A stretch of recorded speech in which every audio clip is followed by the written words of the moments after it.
আশা করি মহান আল্লাহ সুবহানাহু ওয়া তাআলার অশেষ রহমত ও দয়ায় আপনারা প্রত্যেকেই ভালো আছেন।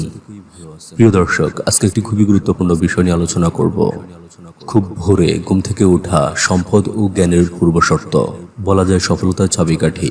কেননা ভোর রাতে বা দিনের শুরুতে সবচেয়ে বেশি কল্যাণ থাকে। শুধু ইবাদত বন্দেগী নয়, বরং দুনিয়াবী কাজের জন্য এটি সবচেয়ে উপযুক্ত ও বরকতময় সময়। আল্লাহর রাসূল সাল্লাল্লাহু আলাইহি সাল্লাম ভোরবেলায় কাজের জন্য বরকতের দোয়া করেছেন। হযরত সখর গামিদী রাদিয়াল্লাহু তাআলা সূত্রে বর্ণিত, রাসূল পাক সাল্লাল্লাহু আলাইহি সাল্লাম এই দোয়া করেছেন, হে আল্লাহ, আমার উম্মতের জন্য দিনের শুরুকে বরকতময় করুন।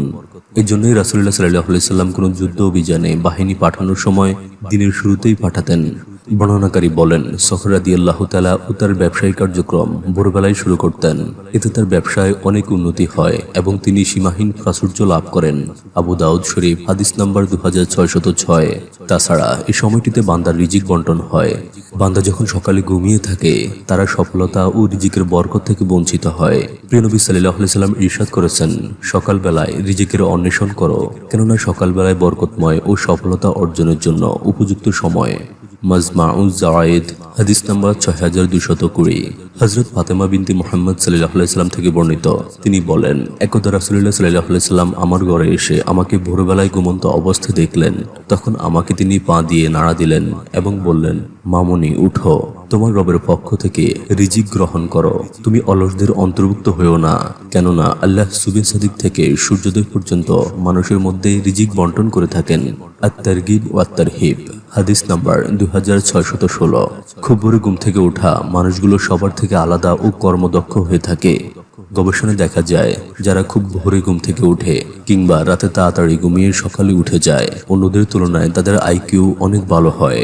অর্থাৎ তাদের ব্রেন পর্যাপ্ত সময় পায় বিশ্রামের জন্য। এই জন্যই তাদের বুদ্ধি এবং মেধা অনেক বেশি হয়ে থাকে। প্রিয় নবী হযরত মুহাম্মদ সাল্লাল্লাহু আলাইহি সাল্লাম বলেছেন, আল্লাহ ওই বান্দার উপর রহমত করুন যে রাত্রিকালে উঠে নামাজ আদায় করে এবং তার স্ত্রীকেও জাগিয়ে দেয় এবং সেও নামাজ আদায় করে। যদি সে অর্থাৎ তার স্ত্রী নিদ্রার চাপে উঠতে না চায়, তবে সে ভালোবেসে তার মুখে পানি ছিটিয়ে দেয়। আল্লাহ ওই নারীর উপরও রহম করুন যে রাত্রিতে উঠে নামাজ আদায় করে এবং তার স্বামীকে ঘুম থেকে জাগিয়ে দেয় এবং সেও নামাজ আদায় করে। যদি সে ঘুম থেকে উঠতে না চায়, তাহলে ভালোবেসে স্বামীর মুখে পানি ছিটিয়ে জাগিয়ে তোলে। আবু দাউদ শরীফ হাদিস নম্বর 1450। তবে এক্ষেত্রে বলে রাখা ভালো, যদি আপনার স্বামী অথবা স্ত্রী বদমেজাজি হয়ে থাকে, তাহলে পানি ছিটানো থেকে বিরত থাকাই উত্তম। তো আমরা আজকে একটি ছোট্ট দোয়া বলবো, যে দোয়াটি সকালবেলায় ঘুম থেকে ওঠার পর যদি সম্ভব হয় তাড়াতাড়ি উঠে তাহাজ্জুদ পড়ে নেবেন এবং অতঃপর ফজর নামাজের পর 100 বার এবং মাগরিবের পর 100 বার পড়বেন। তাহলে আল্লাহ আপনার সম্মান, মর্যাদা, রিজিক এত বাড়িয়ে দিবেন যা আপনি কল্পনাও করতে পারবেন না, এবং আল্লাহ তাআলা আপনার হায়াতও বাড়িয়ে দিবেন ইনশাআল্লাহ। দোয়াটি হলো খুবই ছোট। তো দোয়াটি হলো সুবহানাল্লাহিল আযীম ওয়া বিহামদিহি, অর্থাৎ আল্লাহ পবিত্র, মহান, শ্রেষ্ঠতর, সব প্রশংসাই আল্লাহর জন্য। রাসূল পাক সাল্লাল্লাহু আলাইহি সাল্লাম বলেছেন, যে ব্যক্তি সকালে ঘুম থেকে উঠে 100 বার বলবে সুবহানাল্লাহিল আযীম ওয়া বিহামদিহি এবং সন্ধ্যায় উপনীত হয়েও অনুরূপ বলবে, সৃষ্টিগুলোর কেউ তার সমপরিমাণ মর্যাদা, সওয়াব এবং রিজিক অর্জন করতে পারবে না। আবু দাউদ শরীফ হাদিস নাম্বার 5091। তবে ঘুম থেকে উঠেই এই দোয়াটি অবশ্যই পড়তে বলবেন না। হাদিসে বর্ণিত হয়েছে, হযরত হুযায়ফা রাদিয়াল্লাহু তাআলা বলেছেন, রাসূল পাক সাল্লাল্লাহু আলাইহি সাল্লাম যখন ঘুম থেকে উঠতেন, তখন তিনি বলতেন, আলহামদুলিল্লাহিল্লাযী আহিয়ানা বা'দামা আমাতানা ওয়া ইলাইহিন নুশুর, অর্থাৎ সকল প্রশংসা আল্লাহর জন্য, যিনি নিদ্রারূপ মৃত্যুর পর আমাকে জীবিত করলেন আর তার নিকটই সকলের পুনরুত্থান। মুসলিম শরীফ হাদিস নাম্বার 2711। এছাড়াও কোরআনে আরো বর্ণিত হয়েছে, মহান আল্লাহ রাব্বুল আলামিন বলেন, তোমাদের নিদ্রাকে করেছি ক্লান্তি দূরকারী, রাত্রিকে করেছি আবরণ, দিনকে করেছি জীবিকা অর্জনের সময়। সূরা আন-নাবা আয়াত 9, 10, 11। মূলত ঘুমের মাধ্যমে প্রশান্তি লাভের পর মানুষকে আল্লাহর শুকরিয়া আদায় করা সকলেরই কর্তব্য। তো এখন আমরা সংক্ষেপে আরো কিছু জেনে নেব। সেটা হলো, ঘুম থেকে উঠলে মুমিনের করণীয় কি।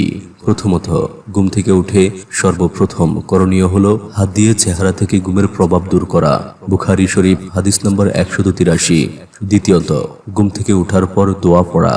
দোয়াটি হলো আলহামদুলিল্লাহিল্লাযী আহিয়ানা বা'দামা আমাতানা ওয়া ইলাইহিন নুশুর। অর্থাৎ সমস্ত প্রশংসা আল্লাহর জন্য, যিনি আমাদের মৃত বানানোর পর জীবিত করেছেন, আর আমরা তার দিকেই পুনরুত্থান করব। বুখারী শরীফ হাদিস নম্বর 6324। তৃতীয়ত, আল্লাহর কাছে জিকির করা। হযরত উবাদা সামিত রাদিয়াল্লাহু থেকে বর্ণিত, নবী করিম সাল্লাল্লাহু আলাইহি ওয়াসাল্লাম ইরশাদ করেছেন, যে ব্যক্তি রাতের ঘুম থেকে জাগ্রত হয়ে এই দোয়াটি পাঠ করবে, দোয়াটি হলো লা ইলাহা ইল্লাল্লাহু ওয়াহদাহু লা শারীকা লাহু লাহুল মুলকু ওয়া লাহুল হামদ ওয়া হুয়া আলা কুল্লি শাইইন কাদির। আলহামদুলিল্লাহ ওয়া সুবহানাল্লাহ ওয়া লা ইলাহা ইল্লাল্লাহু আল্লাহু আকবার ওয়া লা হাওলা ওয়া লা কুওয়াতা ইল্লা বিল্লাহ। অথবা বলবে আল্লাহুম্মা গফিরলি, হে আল্লাহ আপনি আমাকে মাফ করে দিন। কিংবা যে কোনো দোয়াই করবে তখন এই দোয়া কবুল করা হবে। আর যদি কেউ ওযু করে এবং সালাত আদায় করে তার সালাতও কবুল হবে। বুখারী শরীফ হাদিস নম্বর 1154। চতুর্থত, আকাশের দিকে তাকিয়ে সূরা আল ইমরানের শেষ 10 আয়াত পাঠ করবে। মুসলিম শরীফ হাদিস নম্বর 673। পঞ্চম নাম্বার হলো মিসওয়াক করবে, কেননা রাসূলুল্লাহ সাল্লাল্লাহু আলাইহি সাল্লাম ঘুম থেকে উঠে মিসওয়াক করতেন। বুখারী শরীফ হাদিস নম্বর 245। মিসওয়াক করতে না পারলে অবশ্যই ব্রাশ করে নেবে। ষষ্ঠ নাম্বার, ওযু করে নেবে। গোসল ফরজ হলে গোসল করে নেবে। সপ্তম নাম্বার, সম্ভব হলে শেষ রাতে উঠে তাহাজ্জুদ সালাত আদায় করবে।